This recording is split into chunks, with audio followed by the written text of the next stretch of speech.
brainstorming session. I can say it is a brainstorming session and reorienting ourselves. ఏం చేయబోతావు clarity రావడానికి సమావేశం పెట్టుకున్నాం. 8 నెలలుగా ఎగ్జాక్ట్ గా నేను ఎవ్రీ అవర్ క్యాలిక్యులేట్ చేసుకుంటున్నాను.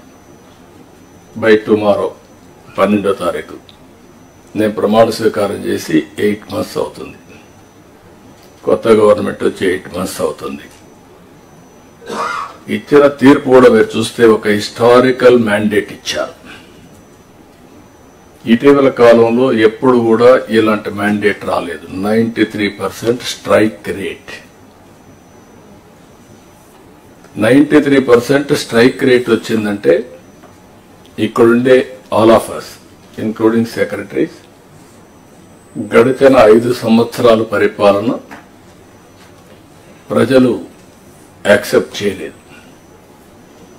అందుకనే టోటల్ గా రిజెక్ట్ చేసి మళ్లీ ఒక న్యూ హోప్స్ పెట్టుకొని ముందుకు వచ్చే పరిస్థితికి వచ్చారు. మేము కూడా మీరు చూస్తే వచ్చిన తర్వాత ఇది ఫస్ట్ టైం కాదు. నేను 95లో ఫస్ట్ టైం సీఎం అయ్యాను, 99లో అయ్యాను, 2014లో అయ్యాను, 2019లో అయ్యాను. అయితే డిఫరెంట్ టైమ్స్ డిఫరెంట్ ఛాలెంజెస్ ఉన్నాయి, కానీ ఇన్ని ఛాలెంజెస్ ఎప్పుడూ రాలేదు. ఒక పక్కన మొరేల్ ఆఫ్ ది ఆఫీసర్స్, ఇంకో పక్క some of the departments are defunct, some of the programmes are derailed. Government of India నుంచి మనం గుర్తుపెట్టుకోవాల్సింది ఎప్పుడు కూడా సెంటర్ స్టేట్ రెండు కూడా 3 గవర్నమెంట్లు ఉంటాయి. Local self government, state government, central government. Central government వాళ్ళ ప్రోగ్రామ్స్ వాళ్ళు కన్సీవ్ చేస్తారు, స్టేట్ గవర్నమెంట్ మన ప్రోగ్రామ్స్ చేస్తాం, సెంట్రల్ గవర్నమెంట్ ప్రోగ్రామ్స్ అనుసంధానం చేసుకుంటాం. దగ్గర 90 సెంట్రలీ స్పాన్సర్ స్కీమ్స్ ఉంటే టోటల్ గా అన్ని కూడా డిఫంక్ట్ అయిపోయాయి. ఫండ్స్ డైవర్ట్ చేసే పరిస్థితికి వచ్చారు.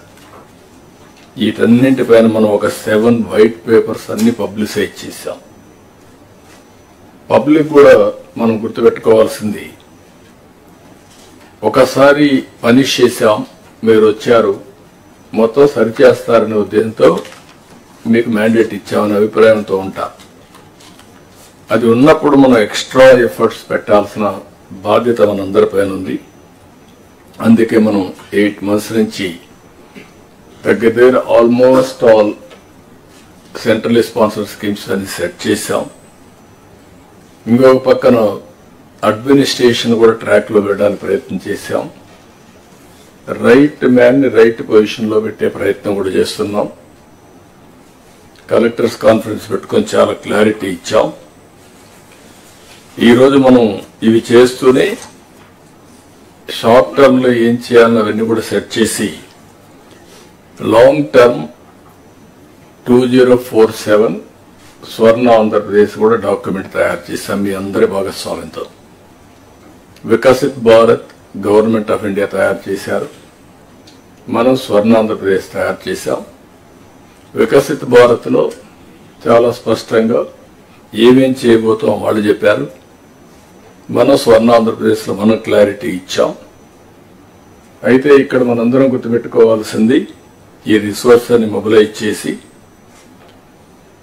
15% మన ఎకానమీ సస్టైన్ కావాలి అంటే తిరిగి చేసిన డెట్ రీపే చేసి మళ్లీ మనం